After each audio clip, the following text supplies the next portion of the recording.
waktu pertama kemarin Pak Tanto memberikan saya catatan tentang tema yang mau dibahas, yaitu apa yang paling tidak nalar dari manusia Indonesia. Yang pertama saya renungkan adalah apa sebenarnya nalar.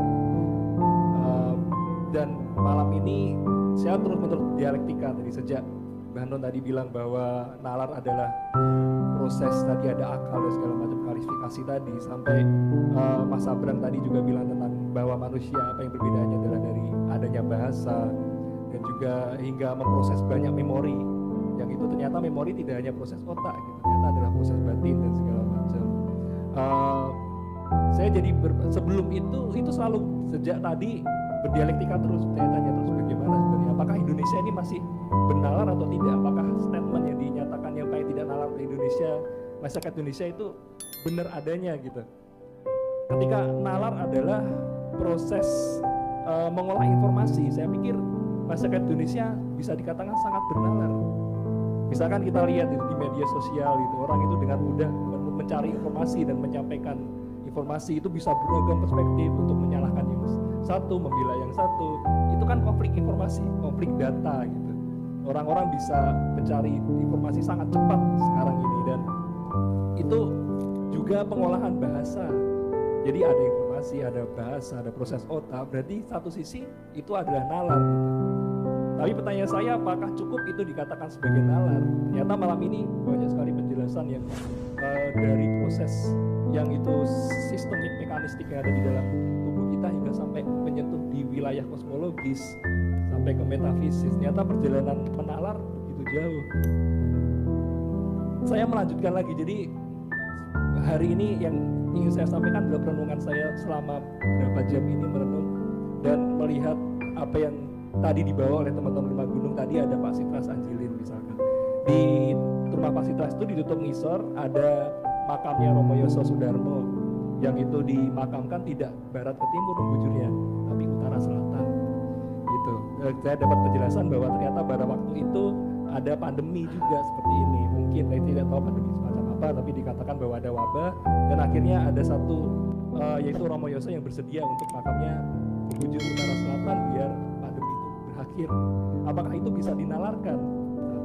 Yang kedua adalah ketika kemarin Festival Lima Gunung kita berangkat ke Kerandegan di Sumbing gitu. Di situ kita melakukan ritual untuk berkunjung ke makam-makam Danyang di sana. Satunya ada yang di Bodrono, terus juga ke Ledek Buntung. Nah, itu menarik juga. Ketika di situ ada namanya Ledek Buntung, itu tiap tahun diperingati, Pak. Jadi mereka memperingati tiap saparan itu, saparan juga bentar lagi, itu mementaskan leger selama 24 jam. Memperingati hanya cerita tentang ledek dari Yogyakarta yang meninggal di sana, dan kebetulan ledek itu buntung. Permasalahannya ketika kita bicara nalar adalah mengolah informasi, apalagi ketika tadi disampaikan juga tentang sains dan paradigma modern, bahwa modern itu melihat positivistik, pragmatis, empiris, semua harus bisa dibuktikan gitu. Terus apa gitu, apa penalaran dari hal semacam ini? Terus lagi banyak kejadian-kejadian yang itu kadang-kadang kalau kita bicara nalar yang itu adalah hegemonistik, di sini kita berpikir nalar adalah berpikir pragmatis, rasional gitu. Kadang-kadang aneh, misalnya kita lihat ke Sungkem Telompa, tadi ada Pak Riyadi di sini, di Gejayan tuh di Merbabu ada sebuah mata air yang itu disucikan, namanya Telompa gitu. Jadi di situ tiap setahun sekali setelah Lebaran berapa hari itu ada pementasan tarian di sana, terus itu sangat disakralkan, bahkan air di sana itu dianggap bisa mengobati dan tidak pernah digunakan untuk kebutuhan sehari-hari gitu. Itu kan banyak hal yang itu saya juga semakin penasaran untuk bagaimana nanti Mas Abrang dengan tadi banyak penjelasannya itu bisa menjelaskan bagaimana sih proses penalaran itu.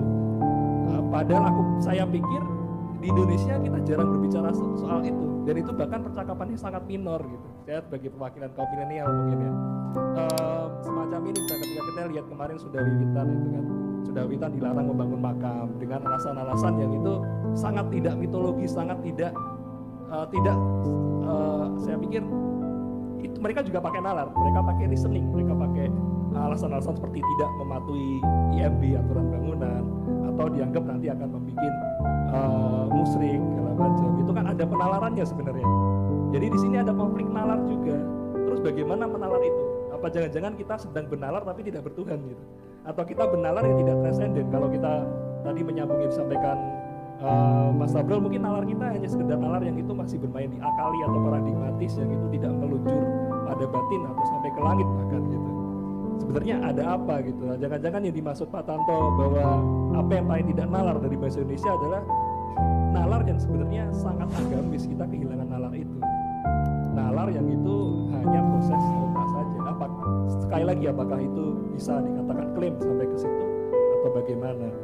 Apalagi kalau kita lihat sekarang kecenderungannya kan, setelah tadi Bang Non menyampaikan ada renaissance, ketika dulu dimulainya nalar itu berpikir secara cara saintis gitu, dan yang nyatanya itu tidak banyak menyelesaikan banyak persoalan yang sampai sekarang pun tidak terjawab, seperti tentang malaikat itu apa, tentang kosmologis itu apa. Ternyata juga di situ-situ saja. Yang saya lihat parahnya bahkan sekarang sampai nalarnya adalah industri gitu. Nalarnya itu nalar mekanisme industri, yaitu mengeksploitasi, memproduksi. Kalau nyambung dari Mas Sabrang juga, padahal masyarakat kita sekarang kan produksi terus, Mas. Tadi Mas Sabrang bilang, kalau masyarakat kita punya norma tentang produksi, ya berarti masyarakatnya produksi. Tapi kalau kita lihat fakta tentang nalar industri ini kan produksi besar-besaran. Tapi apakah itu benar yang dibutuhkan oleh nalar kita? Produksi gitu yang akhirnya alam rusak dan segala macam. Terus bagaimana ini? Sebenarnya masih benar gak sih? Mungkin matur nuwun. Merespon ini tadi tentang penalaran bahwa ini petanya menurut saya rada perlu dijelaskan lagi tentang paradigma dan penalaran itu tadi. Kenapa saya mengatakan bahwa setelah akal ada paradigma baru kemudian ada penalaran? Karena yang dihadapi pada basicnya yang dihadapi manusia kan sama, apa yang disebut dirinya dan bagaimana dia memahami realitas. Tidak ada satupun manusia di muka bumi yang bisa mengklaim bahwa pemahaman dia tentang realitas itu benar. Makanya dia perlu paradigma. Paradigma itu membangun narasi dari realitas. Dari narasi realitas. Kalau kita tadi mengatakan bahwa sejak Renaissance, sejak sebenarnya kalau mau ngomong garisnya sejak Descartes ya, bahwa betapa reduksionis, Newtonian reduksionis itu menjadi primer di dunia perkembangan di dunia modern ini, karena dia yang membersamai terbangunnya revolusi industri juga, sehingga mau tidak mau kita kebangun di sana. Tapi itu juga harus bisa memisahkan bahwa itu sebuah narasi realitas, bukan realitas, narasi realitas. Kita perlu narasi realitas karena kita hanya punya itu menghadapi dunia. Dunia tidak pernah ngasih skor yang benar yang mana. Jadi paradigma kemudian membangun nalar itu berdasarkan pada narasi realitas yang kita pegang. Nah, narasi realitas kan punya kotaknya sendiri nih. Semua narasi realitas sifatnya pasti sama. Pertama punya aksioma yang dipercayai. Kemudian dari aksioma dibangun sebab akibat yang menjadi teorema. Teoremanya itu kemudian jadi sebuah sistem. Nah, urutannya pasti begitu. Agama, jadi tidak bisa kita membandingkan antara agama sama sains. Karena itu dua narasi realitas yang sama sekali berbeda, aksiomanya berbeda, teoremanya berbeda, memandang dunia juga berbeda. Nah, ini yang saya sering agak komplain ini misalnya, bagaimana membuktikan agama dengan sains? Itu menurut saya nyun sewu ngomong bodoh itu. Itu karena memang itu kamu loncat narasi realitas itu. Yang perlu kita pahami bukanlah tentang benar salahnya antara satu dua itu, tapi fungsional utamanya terhadap dua itu, utilitariannya seperti apa. Kalau kemarin saya nulis di pas ada polemik sains itu, saya sempat menjelaskan bahwa narasi realitas yang disediakan sains itu bersandar pada apa yang dia ketahui. Dia tidak mungkin membangun teorema berikutnya tanpa ada sandaran teorema yang dia ketahui. Itu sifatnya terlihat jelas pada dunia matematika, karena matematika jadi sandaran utama sains yang lain. Kalau dunia narasi realitas agama bersandar pada yang dia tidak ketahui, sehingga aksiomanya adalah syahadat. Saya percaya tidak Tuhan selain Allah, percaya, bukan pembuktian. Kalau dia sudah sebagai sifat aksioma itu tidak sebuah informasi yang tidak bisa dibuktikan kebenarannya. Bahkan sains juga menggunakan aksioma sains banyak sebenarnya. Tapi yang paling sederhana yang bisa dilihat aksioma sains adalah metode ilmiah. Semua sains pasti pakai metode ilmiah, dan tidak ada yang bisa membuktikan bahwa metode ilmiah itu adalah benar. bahkan metode ilmiah tidak bisa membuktikan bahwa metode ilmiah itu benar. Tapi nggak usah ngomong benar salah, efektif enggak, gitu aja. Manfaat atau tidak, kan gitu. Kalau kita ngomong sains, misalnya kita mau memprediksi bagaimana membangun rumah dengan sains, itu cukup efektif, gunakan saja, no problem. Walaupun dia tidak efektif untuk perakiraan cuaca. Kalau anda, aku iseng sih aku. Coba anda catat dalam setahun perakiraan cuaca, yang benar 30% cuma kok. Sains tidak berhasil juga di dunia itu karena chaos teori di situ. Tapi agama bukan menyediakan pada prediktif itu. Agama menyediakan jauh lebih panjang. Salah satunya, contoh paling sederhananya adalah sains tidak punya teorema apapun terhadap dunia setelah kematian. Padahal agama pada realitas narasi realitasnya sangat ngomong bersandar kepada dunia setelah kematian. Nah, menurut saya nggak perlu diperbandingkan, efektif aja. Dan efektif mana yang paling bisa digunakan. Dan memang aksioma agama adalah percaya, bukan proof. Yang dia perlu buktikan adalah koherensi di dalam sistem itu, bukan korespondensi terhadap sesuatu yang di luarnya. Sains sendiri tidak berani pakai korespondensi. Sains sekarang pakai koherensi. Dia pakai korespondensi nggak mau. Bahkan dia nggak berani ngomong saya menjelaskan real world, nggak berani. Sains hanya menjelaskan, saya berani menjelaskan dunia yang bisa saya amati. Jadi kalau orang Indonesia menalar, menurut saya semua orang Indonesia punya nalarnya. Cuma narasi realitasnya kisruh. Narasi realitasnya itu tidak mengambil satu aksioma, tidak mengambil satu sistem, semua sistem diambil dan tidak tahu limitnya, dicampur dan disiji, jadi panganannya ra cetha. Iki jane kan ndelok saka ngendi to posisine? Arep ndelok saka sains, apa arep ndelok saka agama? Kuwi urusan utilitariannya, debat kebenarannya atau debat fungsionalnya, utilitariannya atau di mana. Nah, menurut saya ketidaknalaran Indonesia adalah meta tidak nalar. Artinya meta tidak nalar, dia tidak memahami apa itu nalar sendiri untuk bisa mendefinisikan nalar. Nah, ngomong begini, gue takon nalar apa ya, gue waton melaku kok. Tadi tuh bangun rumah berdasarkan kayu yang kintir di sungai aja. Ono kayu kintir tak tetek omah, jadi omahnya cara karuan. Atape cara Eropa, fondasine cara Jawa, temboke cara Islam. Bahwa kemudian rumahnya ora cocok ya. Tadi ambiar ya make sense. Ini ada yang kita proyeksikan ke Pak Muzamil. Jadi paradigma sains dengan paradigma agama itu dua hal yang boleh dikatakan bertentangan. Yang satu dasarnya adalah setahu saya, satunya lagi adalah yang saya tidak tahu, yang Allah kasih tahu. Nah, sekarang Pak Muzamil, tafsir Quran itu masuk sains apa agama? Sains.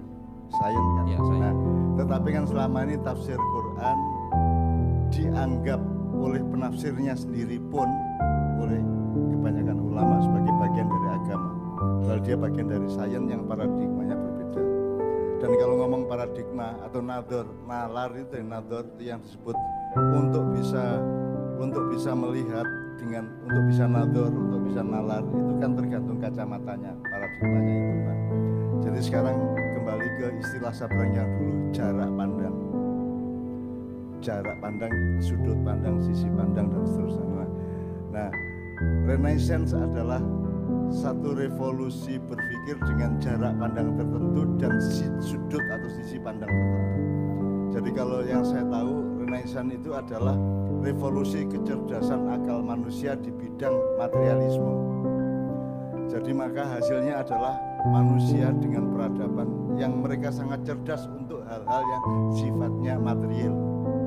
Jadi kon golek duit cerdas banget, kon berbuat buruk cerdas banget, kon nyolong pinter banget.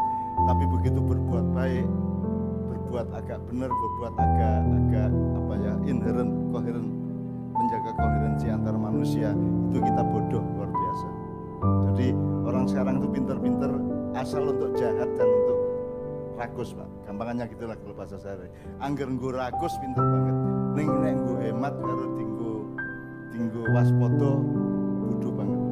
Jadi makanya ketidakwaspadaan sangat tinggi sekarang. Jadi saya coba elaborasi di antara dua artinya sekarang kita ini belajar untuk menentukan nador kita. Nador itu artinya menentukan gue arep ndelok srengenge iki ngene apa ngene. Nek ngene kan srengenge kalah gede karo dirijimu. Kan begitu. Nah, ini yang namanya paradigmanya, namanya nador.